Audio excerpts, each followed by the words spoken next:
So with the last video that I made, I sent it to my sister. Well, yeah, sent it to my sister. I've got two sisters. Sent it to one of them and asking for her feedback. Oh, you're gonna hear a bunch of ducks in a moment. Hold on. I'm not even just like, this is totally not part of the video I meant to be, but you know, ducks are really cute. So here is my Bali backyard with the ducks. Hi, ducks.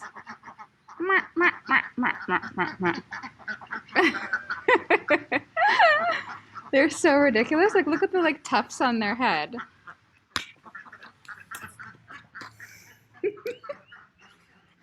All right, so there's a random. Okay. All right, so the so I sent the last video that I made. I sent it to my sister, and her response was like, "Oh wow, Krista, yeah, it's nice to hear your voice and to like see your face." But she's like, "But what's the point of the video? Like, well, what's it for?" And I was kind of like dumbstruck, being like, "What do you mean? What's it for? It's like all of the things that I know and kind of share it with the world. I mean, come on." But it was sparked some big conversations with me of like, well, why am I making these things, and what is the purpose of these videos? What's the purpose of sharing any of this information and wisdom, and so the last 2 years since the pandemic has happened, I've been, doing a lot of like really deep work. My meditation practice is like deep and profoundly, and I've been making lots of art, and I've been really contemplating what is my path moving forward. How do I help, and in what way can I be of the greatest service? And it was a few weeks ago, a month or two ago, or whatever, and I was guitars in the way.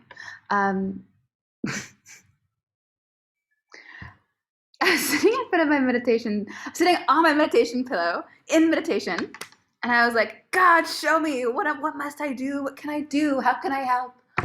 So I'm being dramatic for, and like anyway. So I'm being dramatic because it was a dramatic moment for me where I was genuinely like, looking at the world. Actually, you can see my meditation pillow, that right there, that little white thing, and that's my like puja room, it's my altar room, and that's my meditation pillow. Haha. So sitting right there, facing that way, it's where all of my altar is set up.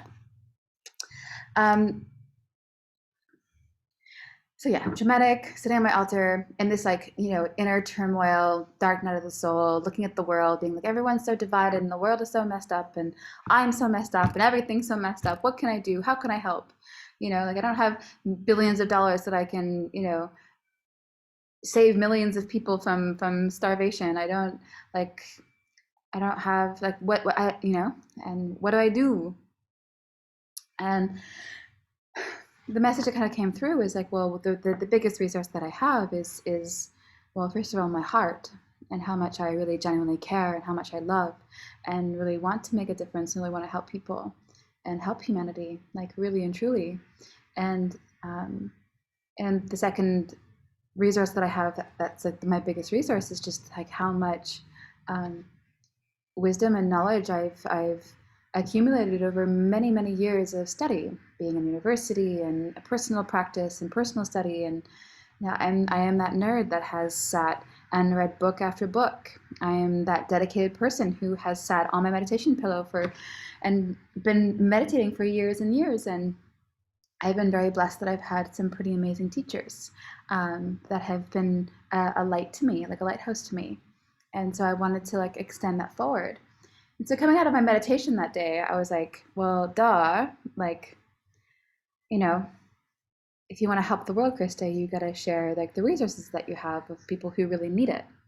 And so those two resources that I have the most of, which is like how much I love and care, and two, the wisdom, information, and knowledge that I have been blessed to receive. And so finding ways of sharing that. And I resisted making these videos for a while because, well, as you can tell, I'm kind of a ding dong, and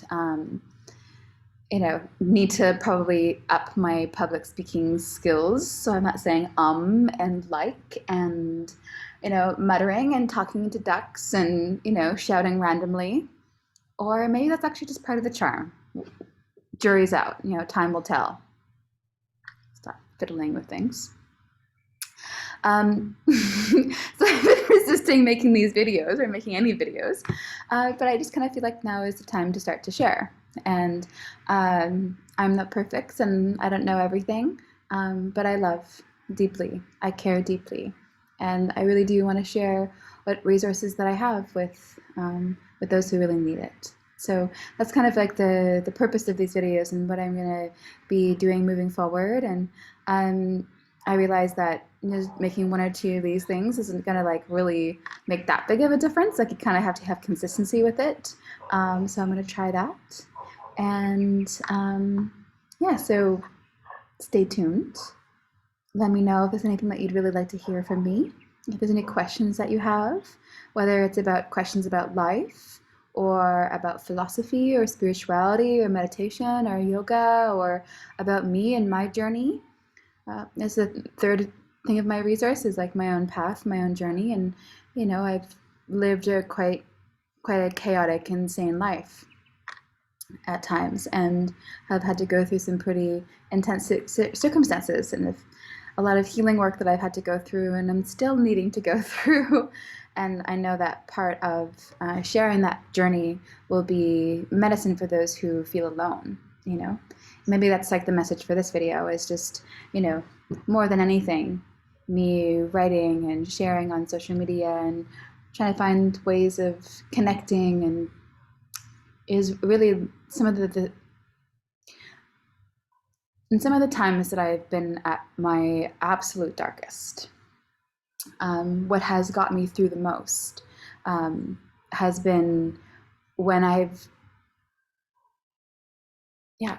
remembered that I'm not alone, whether it's through the kindness of another person, or I've been just in the presence of the divine, whether it's been through nature and I just feel the aliveness of everything around me, whether it's, the amount of times I've like even looked at a piece of art, like looked at a painting, and you can tell by the images or like the colors or I'm like, oh, that person knows, they know, they've been there, they can feel it. The amount of times I've read poetry or I've listened to a song, like music has been some of the biggest medicine for me, both in in times of joy and in times of suffering. I can listen to a song, I can like, I can feel the heartache in it and feel like I'm not alone in that. I can feel like the joy and want to celebrate and dance in that, and it pulls me out of my sadness. Yeah, art, so good. Art and not feeling alone. So maybe that's two things, but for me, art is a way of not feeling alone, both the creation of it as well as the appreciation and the basking in the beauty of it.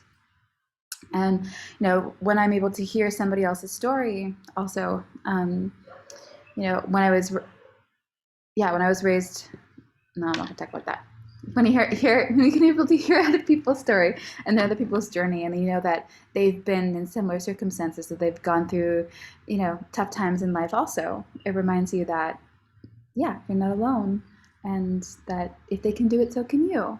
I've done it. I've gotten through hell and back, and I'm doing pretty okay. I live near the rice fields, and I get to like watch silly ducks with like tufts. Did you see those tufts on his head? And that was so amazing. It's so cute. So I get to hang out with ducks.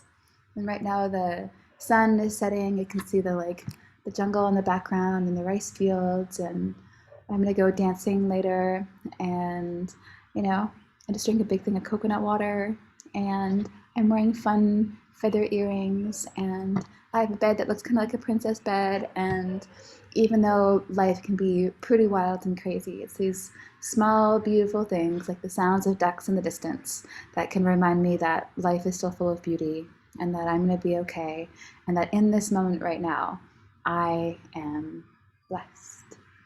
And so are you.